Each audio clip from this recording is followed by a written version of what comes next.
I think in that, that's how we get caught up in this certain aspects of church, right? And, well, they did, or they say this is the way that you do it. But just because it worked for you, it doesn't mean that it will work for me, right? We may be trying to reach the same goal, right?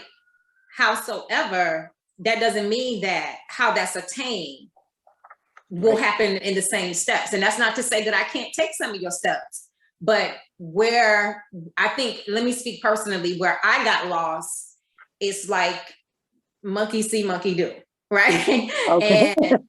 Okay. And this is the way they say, and this is the way you're supposed to do it, and this is how you're supposed to get it, and this is it, and all of this stuff. And even though there might have been a part of me that was like, yeah, that really doesn't make sense to me, but I'm in groupthink, right? So I can't like deviate, because then I'm gonna look like the bad apple, right? But it really does, he's right when it says, just because it worked for me, it doesn't mean that it will work for you. So I definitely like when he said, if you analyze it and you mull over it and you go through it and somehow awakens you, then you go with that. Like, that's what you go with. And I think in this space, like where I am, that's why I don't really try to, well, what do you think? Right? Like, what do you think should happen?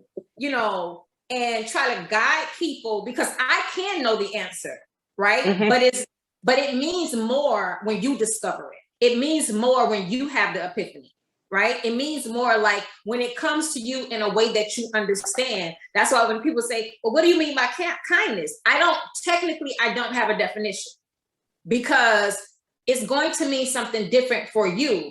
Now, when it shows up and you say something to me, I can say, hey, that's kindness, right?